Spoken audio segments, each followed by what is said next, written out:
तो मैं शुरुआत करूंगा आज चैप्टर 3 से, जिसका नाम है theory base of accounting, accounting standard and international financial system reporting standards. ठीक है, तो चैप्टर 3 डाल दो।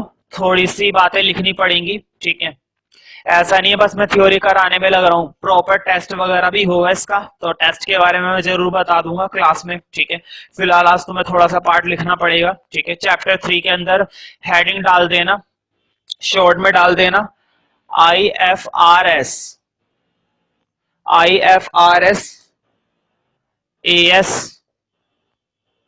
और थ्योरी बेस।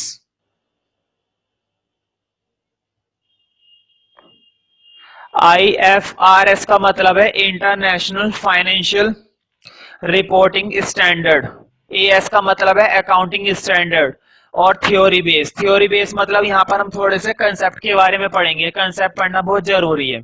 अब जरा इस चैप्टर में देखते हैं। मुझे बताओ, जब भी हम कोई भी काम कर रहे होते हैं, किसी भी तरह का कैसा भी काम होता है, किसी भी काम को करने के लिए एक तरीका होना चाहिए ना, एक नियम होना चाहिए। अगर बिना किसी नियम के या बिना किसी कानून के उस काम को किया जाए तो हो सकता है कि कोई दिक्कत हो जाए। ठीक है, फॉर एग्जाम्पल अगर हम एक देश के अंदर रहते हैं, एक कंट्री के अंदर अगर एक सिटीजन रहता है, एक नागरिक रहता है, तो कुछ कानूनों का उसे पालन करना पड़ता है, कुछ नियमों का उसे ध्यान में रखना पड़ता है। अगर वो नियम का पालन करेगा, कानून का पालन करेगा, तो ही उसे कंट्री में खुलेआम रहने दिया जाएगा, अदरवाइज उसको हटा दिया जाएगा, वहां से निकाल दिया जाएगा। ठीक है, तो कोई सा भी काम हो और किसी भी तरह का काम हो, किसी भी काम को करने के लिए कुछ लॉ की जरूरत पड़ती है, कुछ कानून होने चाहिए। इसी तरह से अकाउंटिंग है। अकाउंटिंग ऐसा प्रोसेस है जिसको हम किसी पर्टिकुलर रूल के बेस पर काम करते हैं। जैसे कि एक एग्जांपल मैं देता हूं, डेबिट क्रेडिट का रूल। और सिर्फ यही एक छोटा सा रूल नहीं, और भी बहुत सारे रूल है जिसके बेस पर हम अकाउंटिंग करते हैं। तो बताओ, अकाउंटिंग करने के लिए कुछ पर्टिकुलर लॉ होना चाहिए, ऑर्डर होना चाहिए, कुछ प्रिंसिपल्स होने चाहिए। ठीक है, जो हमें बताएंगे ऐसे नहीं ऐसे करो, वैसे नहीं ऐसे करो। अगर कोई ट्रांसेक्शन है क्रेडिट तो उसे क्रेडिट में डालो, कोई ट्रांसेक्शन है डेबिट तो उसे डेबिट में डालो। तो कहने का मतलब है कोई सा भी प्रोसेस होता है वो कुछ पर्टिकुलर रूल के ऊपर बेस्ड होता है। ठीक है, कुछ लॉ बनाए गए जिसके अकॉर्डिंग ही हमें अकाउंटिंग करनी होती है, अपनी मनमर्जी से नहीं कि जो मर्जी करते रहो। ठीक है, तो उस पर्टिकुलर वर्ड का नाम होता है अकाउंटिंग प्रिंसिपल्स। तो मेनली प्रिंसिपल्स का मतलब होता है,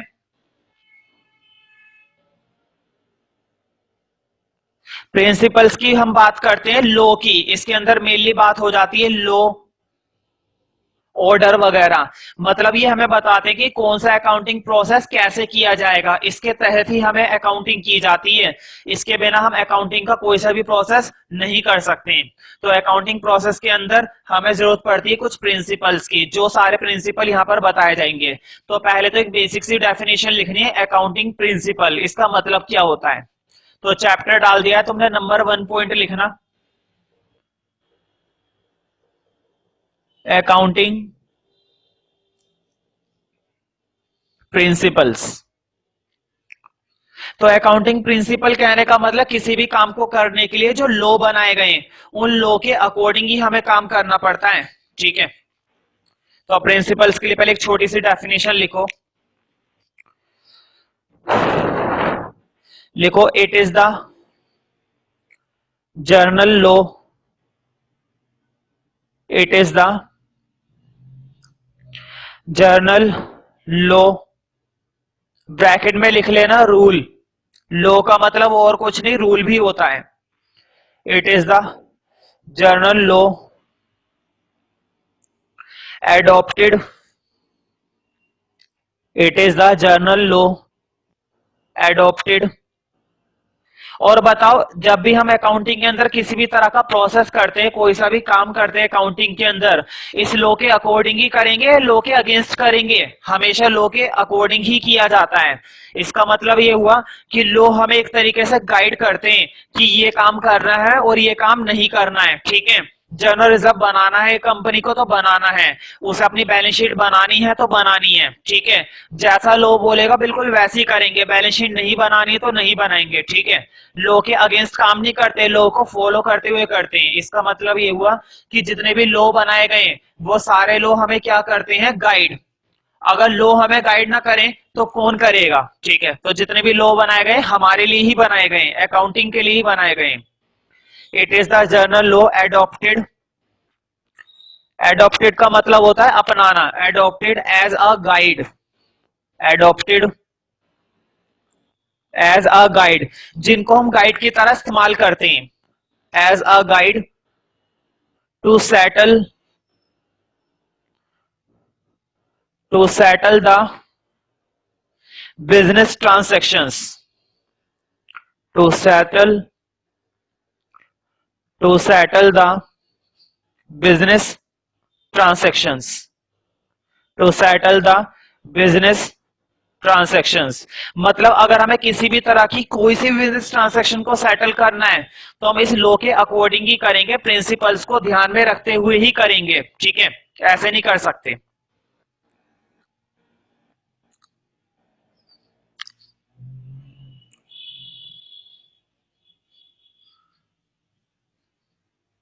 तो सिंपल सी डेफिनेशन है और कई बार आई है अकाउंटिंग प्रिंसिपल की डेफिनेशन। तो ध्यान रखना, अकाउंटिंग प्रिंसिपल में दो तरह की चीजें शामिल होती हैं। जब मैं अकाउंटिंग प्रिंसिपल्स की बात कर रहा हूं तो इसमें दो तरह की चीजें शामिल हैं। एक तो इसमें शामिल है कंसेप्ट्स, गिने चुने कंसेप्ट्स हैं 10-11, उनको हमें देखना है। और इसके अलावा हमारे पास होते हैं कन्वेंशंस। कन्वेंशंस क्या चीज होती है उसकी बात बाद में करेंगे, पहले टॉपिक आएगा कंसेप्ट का। कंसेप्ट थोड़ा सा ज्यादा इंपॉर्टेंट है, तो कंसेप्ट के बारे में थोड़ा सा पढ़ लेते हैं। ठीक है, पहले कंसेप्ट का मतलब क्या होता है वो हम देखते हैं। तो मुझे बताओ, जितने भी कंसेप्ट होते हैं अकाउंटिंग के अंदर, थोड़े बहुत कंसेप्ट तो तुमने भी पढ़ लिए होंगे। जितने भी कंसेप्ट होते हैं, हमें जितनी भी ट्रांजैक्शंस रिकॉर्ड करनी होती है वो कंसेप्ट के अकॉर्डिंग ही रिकॉर्ड करनी होती है। कंसेप्ट बेसिकली रूल है जिसके अकॉर्डिंग हम किसी भी ट्रांजैक्शन को रिकॉर्ड करते हैं। अगर हम कंसेप्ट को फॉलो ना करें, मतलब अगर कोई कंसेप्ट वैलिड ना रहे, तो उस केस में गड़बड़ हो सकती है और केस भी किया जा सकता है कंपनी पर। हर एक कंसेप्ट को ध्यान में रखते ही ट्रांजैक्शन की जाती है। तो पहले मैं कंसेप्ट की एक डेफिनेशन लिखवा रहा हूं। तो नंबर 1 पॉइंट में तुमने लिखा था अकाउंटिंग प्रिंसिपल्स, नंबर 2 में लिखना है अकाउंटिंग कंसेप्ट्स। अकाउंटिंग कंसेप्ट्स का क्या मतलब होता है वो तुम्हें लिखना है।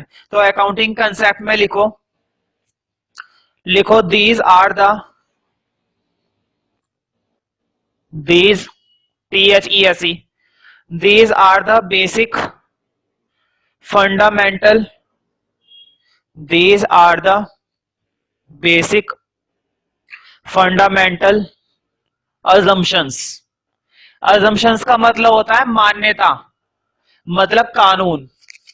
these are the basic fundamental assumptions which make easily, which make easily accounting, which make easily accounting process, which make easily accounting process. मतलब अगर हम इन कंसेप्ट के अकॉर्डिंग काम करेंगे तो अकाउंटिंग करने में काफी आसानी हो जाएगी हमें। अगर हमें कोई बताने वाला हो कि ऐसे नहीं ऐसे करो, वैसे नहीं ऐसे करो, तो किसी भी काम को करने में काफी आसानी हो जाती है। और हर एक चीज किसी ना किसी कानून पर आधारित ही होती है। जैसे कि अकाउंटिंग किस पर आधारित है? कंसेप्ट पर, लॉ पर, रूल्स पर, जो कंपनी एक्ट के अकॉर्डिंग बनाए जाते हैं। ठीक है, तो अब तो मैं स्टार्ट करने कि कौन कौन से प्रिंसिपल है जिनकी हम बात करने वाले।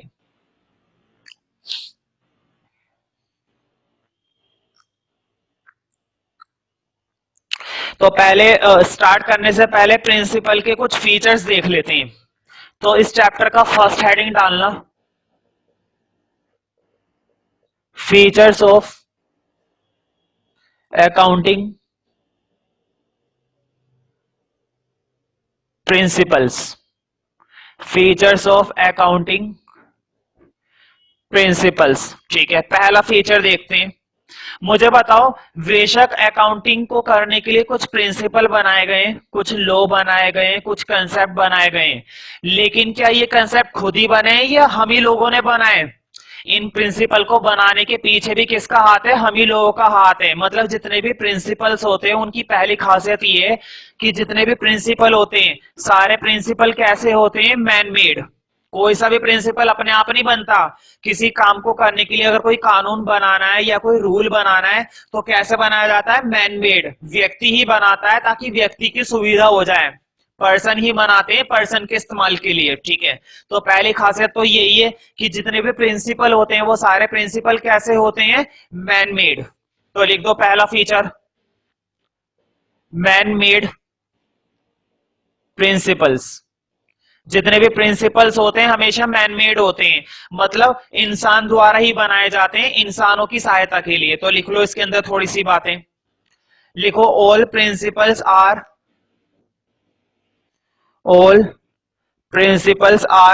Man made. All principles are man made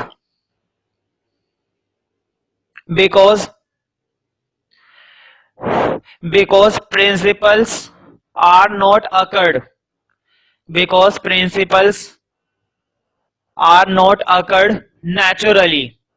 बताओ कोई सा भी कानून क्या प्राकृतिक रूप से उत्पन्न होता है? नहीं, हमेशा मैनमेड ही होते हैं। Because principles are not occurred. Occurred का मतलब होता है उत्पन्न होना। Are not occurred naturally. Naturally कभी भी कोई प्रिंसिपल नहीं बनता। Because principles are not occurred naturally. Are not occurred naturally. अब मुझे बताओ जब कोई कानून बनाया जाता है, सिंपली सी अगर कोई रूल बनाया जाता है तो क्या पहली बार में वो रूल बेस्ट होता है या समय के साथ साथ उसमें चेंजेस होने चाहिए? बताओ जब एक कंपनी बनाई जाती है, कंपनी के अंदर कैपिटल लगाई जाती है, स्टार्टिंग के अंदर किसी भी बिजनेस को करने के लिए पहले हमें क्या लगाना पड़ता है? पैसा।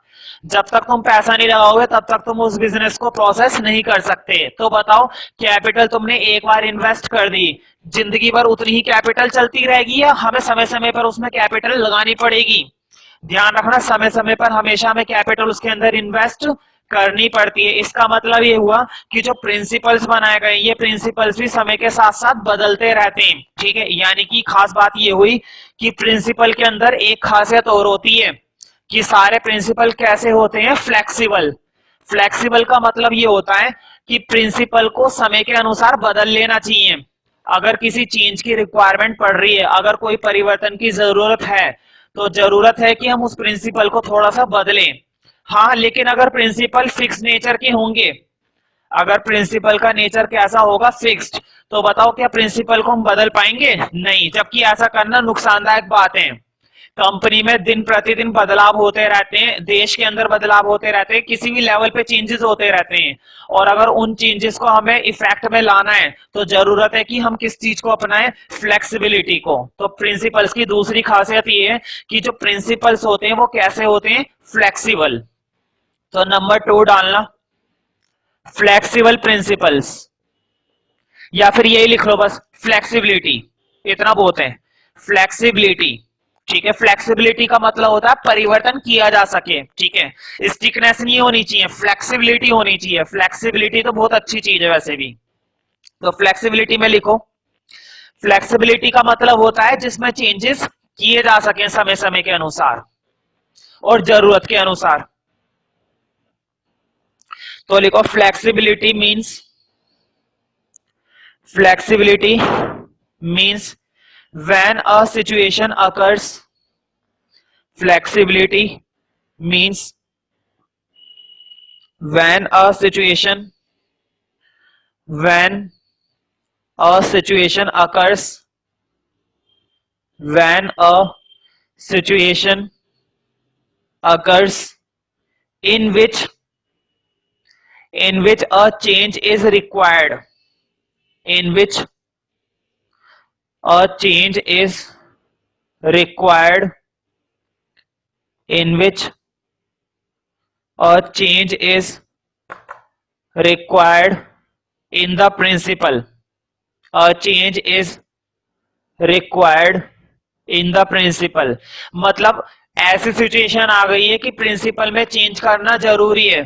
तो बताओ अगर तुम्हारे प्रिंसिपल फ्लेक्सिबल हैं तो क्या तुम चेंज कर पाओगे या नहीं कर पाओगे? मान लो तुम्हारे सामने ऐसी परिस्थिति उत्पन्न हो गई है कि प्रिंसिपल में थोड़ा बहुत चेंज करने की जरूरत पड़ रही है, तो बताओ प्रिंसिपल में चेंज कर सकते हो ना अगर उनका नेचर कैसा है, फ्लेक्सिबल, ठीक है, in which a change is required, then इसी में लिखना, then THEN, then it is possible, then it is possible to change the principle, then it is possible to change the principle। ऐसे में possible होगा कि हम प्रिंसिपल को बदल सके। फ्लेक्सिबिलिटी का मतलब ये होता है अगर सिचुएशन ऐसी आ जाए हमारे सामने कि हमें चेंज करना जरूरी है प्रिंसिपल में, तो चेंज हम तभी कर पाएंगे जब फ्लेक्सिबिलिटी होगी। तो फ्लेक्सिबिलिटी हमें इस बात का ऑप्शन देती है कि हम चेंज कर सकें, ठीक है, टू चेंज द प्रिंसिपल। बात समझ में आ रही होगी, ठीक है।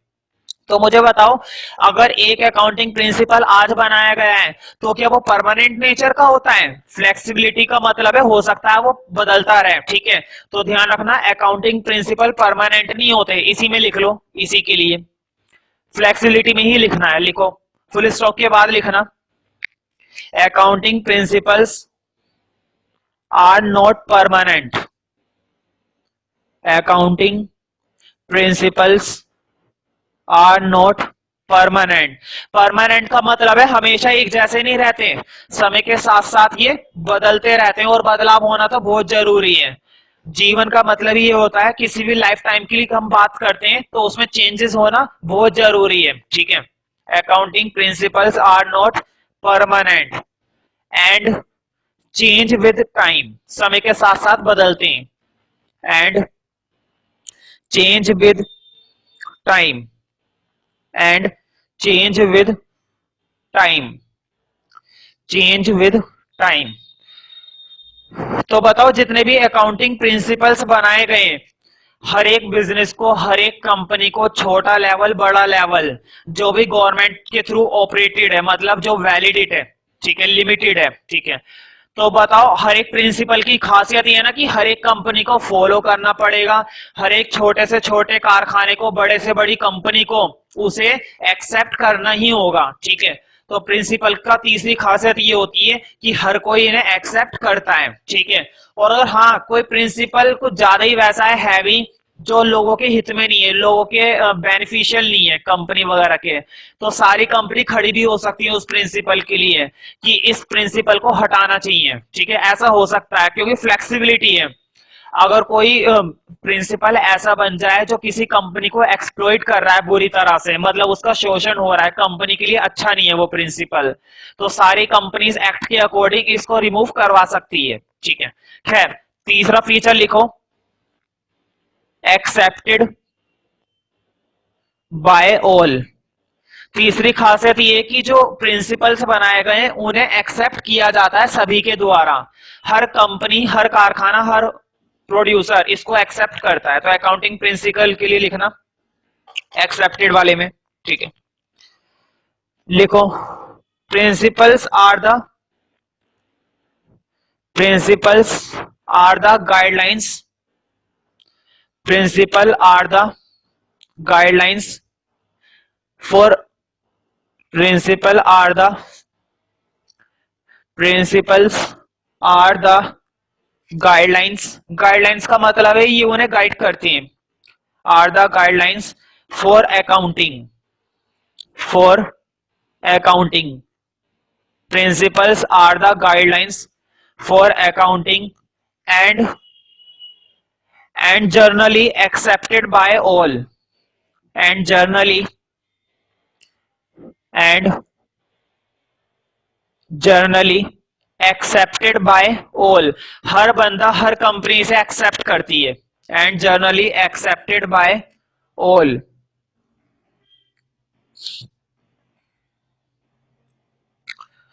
ठीक है, तो ये कुछ फीचर्स हैं अकाउंटिंग प्रिंसिपल्स के। अभी तक मैंने ये नहीं बताया कौन कौन से प्रिंसिपल हमें पढ़ने, ठीक है। तो पहले मैं तुम्हें करवाऊंगा फंडामेंटल प्रिंसिपल्स, ठीक है, अगला हेडिंग डाल दो fundamental accounting assumptions, fundamental accounting assumptions। देखो चाहे वो ये बोले फंडामेंटल अकाउंटिंग assumption या फिर वो बोले फंडामेंटल अकाउंटिंग कंसेप्ट, एक ही बात है, ठीक है। assumptions, कंसेप्ट, प्रिंसिपल, तीनों का मतलब बिल्कुल एक ही है, कोई दिक्कत नहीं है। अब जितने भी मैं करवाऊंगा वो सारे के सारे मैं एक साथ करा रहा हूँ, 12-13 है मुश्किल से, ठीक है, समझा दूंगा, आसानी से समझ में आ जाएंगे। एक एक दो दो बार टेस्ट दोगे वो अपने आप ही चिपक जाएंगे दिमाग में, ठीक है। 6 नंबर का कंफर्म है तो इतना काम तो करना ही पड़ेगा।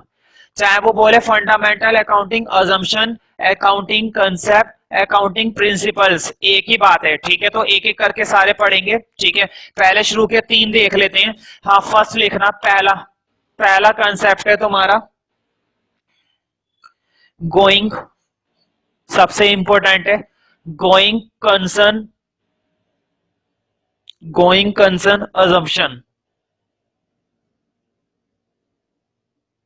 Going concern assumption. वो जो गोइंग कंसर्न अजम्पशन होता है या गोइंग कंसर्न कंसेप्ट होता है या गोइंग कंसर्न प्रिंसिपल होता है, इसके नाम से ही पता चल रहा है गोइंग कंसर्न मतलब किसी भी तरह का बिजनेस हो, चाहे छोटे लेवल पर हो चाहे बड़े लेवल पर हो, ये अजम्पशन बिल्कुल सिंपल सी बात कहता है कि किसी भी तरह का बिजनेस है, जब तक एक पर्टिकुलर टाइम पीरियड नहीं आएगा तब तक हम उस बिजनेस को बंद नहीं करेंगे। मतलब ये अजम्पशन इस बात को मानकर चलता है एक बिजनेस हमेशा चलता रहेगा, क्योंकि बिजनेस का नेचर कैसा होता है, फोर्सिएबल। फोर्सिएबल का मतलब होता है फ्यूचर, मतलब वो इस बात को पहले से मान लेता है कि जो बिजनेस है वो फ्यूचर टाइम में चलता ही रहेगा।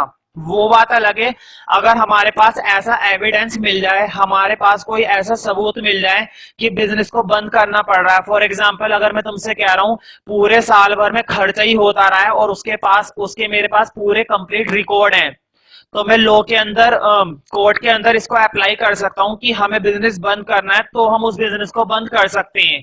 लेकिन जब तक कोई वैलिड रीजन नहीं होगा तब तक बिजनेस का नेचर कैसा होता है, गोइंग कंसर्न, चलता रहेगा। मतलब अगर तुम कोर्ट के सामने कोई वैलिड एविडेंस शो कर दोगे तब तो तुम उस बिजनेस को बंद कर सकते हो, अदरवाइज बिजनेस का नेचर कैसा है, फोर्सिएबल, फ्यूचर टाइम तक चलता रहेगा, ठीक है। एक पर्टिकुलर टाइम पीरियड तक वो चलता रहेगा, ठीक है। तो गोइंग कंसर्न के लिए लिखना कोई सा भी बिजनेस अचानक से बंद नहीं होता, ऐसा नहीं कि आज खोला है और 5-6 महीने बाद बंद कर दिया जाए। तुम्हारे पास वैलिड प्रूफ होना चाहिए अगर तुम्हें करना है तो, ठीक है। अपनी मर्जी से हम बिजनेस की कंटिन्यूटी को नहीं रोक सकते हैं, ठीक है। बिजनेस का नेचर कैसा होना चाहिए, गोइंग कंसर्न, लंबे समय तक, फोर्सिएबल का मतलब फ्यूचर टाइम तक। तो गोइंग कंसर्न अजम्पशन के लिए लिखो, लिखो it is assumed that, it is assumed that, assumed का मतलब होता है माना जाता है, ऐसा नहीं है कि सच में होता है, माना जाता है बस ऐसा। It is assumed that, it is assumed that business business shall be continue, business shall be continue for a foreseeable time period, for a foreseeable time period. Foreseeable time period का मतलब है फ्यूचर टाइम पीरियड में चलता ही रहेगा business, जब तक कि कोई तुम्हारे पास वैलिड प्रूफ ना हो बंद करने का, ठीक है। For a foreseeable time period, ठीक है। हाँ, फुल स्टॉप के बाद लिखना there is no intention, intention का मतलब होता है इरादा, मतलब हमारा ऐसा कोई इरादा नहीं होता है बिजनेस को बंद करने का।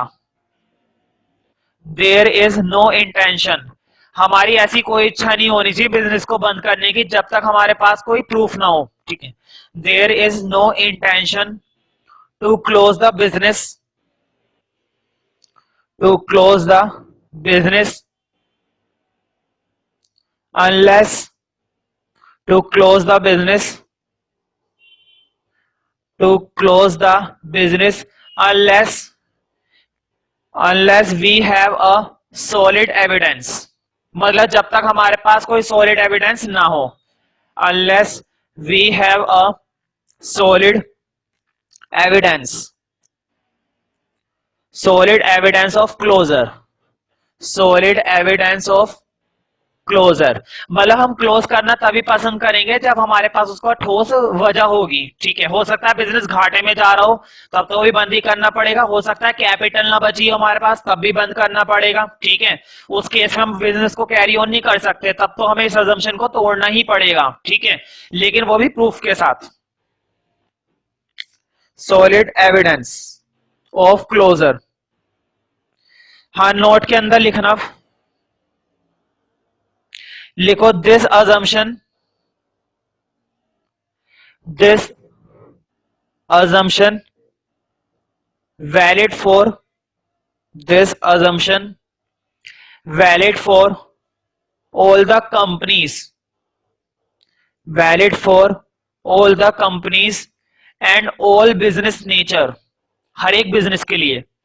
this assumption valid for all the companies and all business nature and all business nature।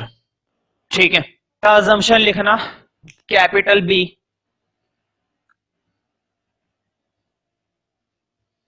जिसका नाम है कंसिस्टेंसी,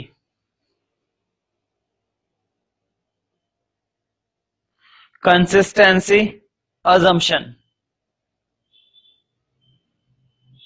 कंसिस्टेंसी assumption। तो ध्यान रखो जो कंसिस्टेंसी assumption होते हैं, पहले मैं थोड़ा सा बता देता हूं कंसिस्टेंट का मतलब क्या होता है। कंसिस्टेंट का मतलब होता है जब हम किसी एक ही चीज पर फोकस करते हैं। कंसिस्टेंट का मतलब जिसमें ज्यादा कुछ परिवर्तन नहीं करते, जो है जैसा है वैसा ही चलता रहेगा। अक्सर क्या होता है बिजनेस के अंदर बहुत सारे अल्टरनेटिव होते हैं।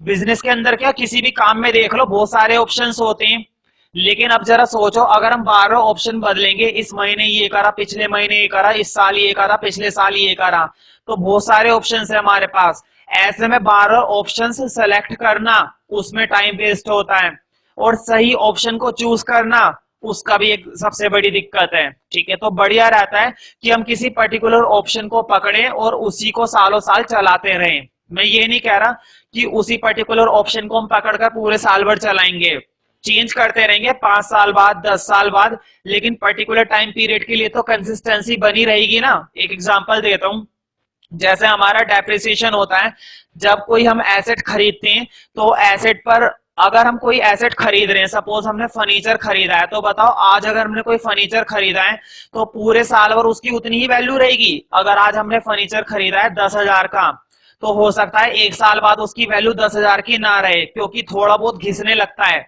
फर्नीचर या कोई सी भी एसेट जो होती है जब हम उसको खरीद लेते हैं, फर्नीचर हो गया, मशीनरी हो गई, बिल्डिंग हो गई, जब भी हम कोई एसेट खरीदते हैं तो धीरे धीरे उसकी वैल्यू क्या होने लगती है, कम। ये जो वैल्यू में कमी होती है ना, ये वैल्यू में कमी होना क्या कहलाता है, डेप्रिसिएशन। किसी भी एसेट की जब वैल्यू कम होती है तो ये वैल्यू कमी होना क्या कहलाता है, डेप्रिसिएशन।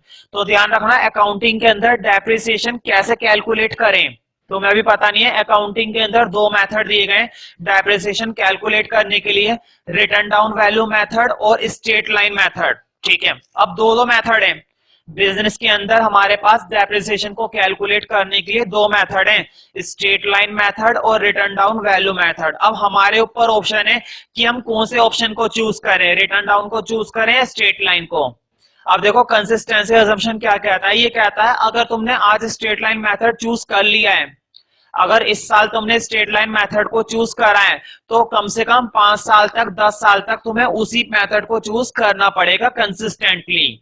इस अजम्पशन के खिलाफ नहीं जा सकते। और अच्छी बात है हमारे लिए भी ऑप्शन एक साइड हो गया कि भाई हम आने वाले 10 साल तक यही चूज करेंगे, इससे एफिशिएंसी बढ़ेगी, कंपनी की क्या बढ़ेगी, एफिशिएंसी, और हमें सही मेजरमेंट मिलेगा। मान लो इस साल तुम स्ट्रेट लाइन चूज कर रहे हो, अगले साल फिर रिटर्न डाउन, फिर रिटर्न डाउन, फिर स्ट्रेट लाइन।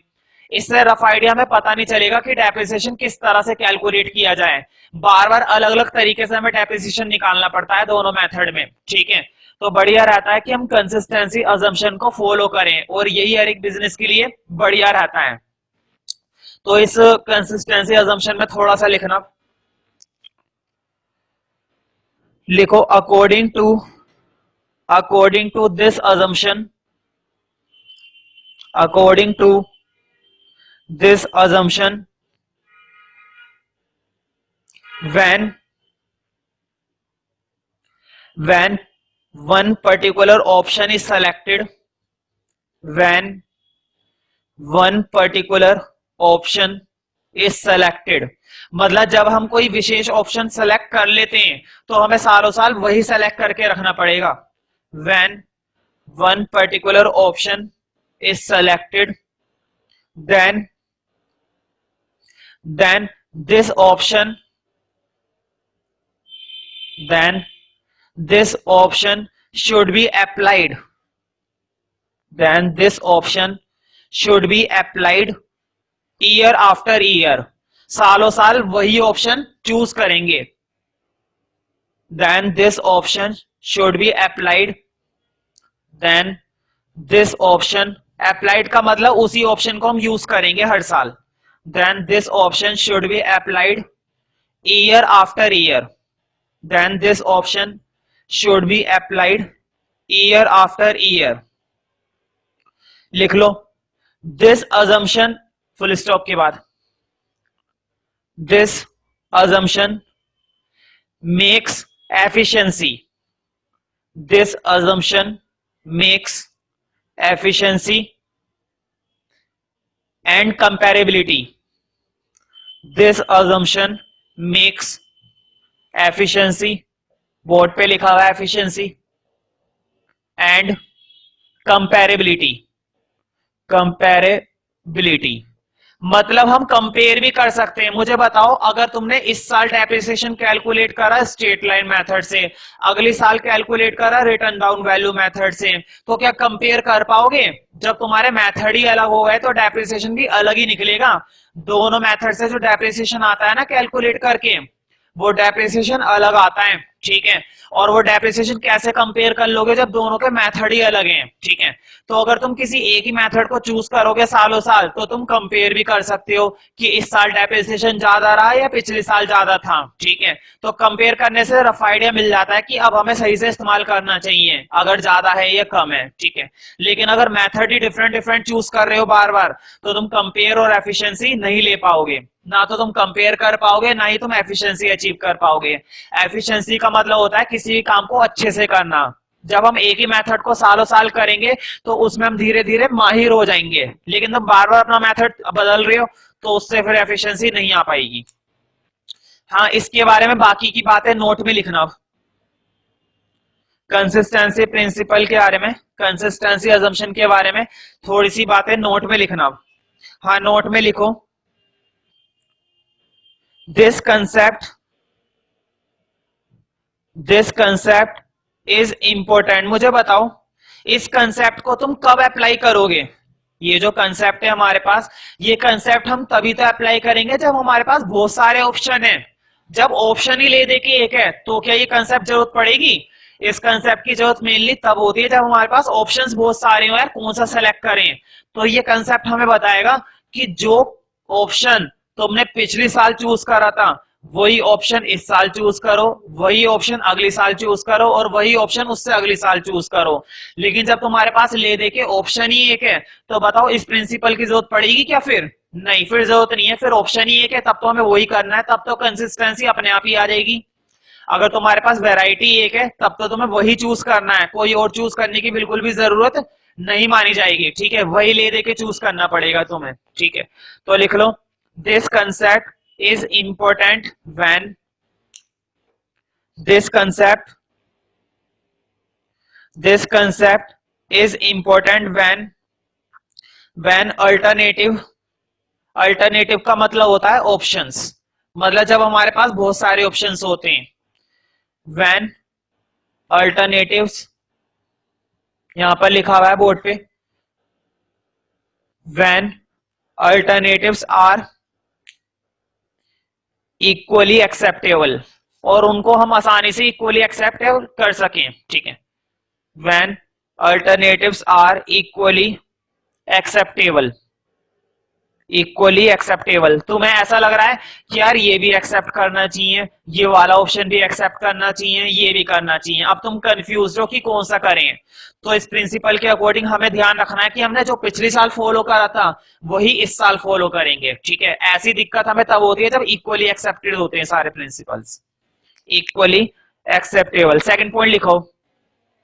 अब मैं एक एग्जांपल लिखवा रहा हूं, लिखो two methods of charging depreciation, TWO, two methods of charging depreciation, two methods of charging depreciation। हाँ, दो मेथड के नेम लिखने, two method of charging depreciation, written down value method, board पे लिखा हुआ है, written down value method and straight line method. Two methods of depreciation, written down value method and straight line method and straight line method। अब मुझे बताओ, अगर हम इस प्रिंसिपल के अकॉर्डिंग, सपोज मैंने पिछले साल स्ट्रेट लाइन मेथड चूज करा था, ऑप्शन है कर सकते हैं कोई सा भी कर लो। अगर मैंने पिछले साल ये वाला चूज करा था तो बताओ इस साल भी यही चूज करूंगा ना, और अगले साल भी, आने वाले समय तक कुछ सालों तक मुझे ये वाला मेथड कंसिस्टेंटली अप्लाई करना पड़ेगा।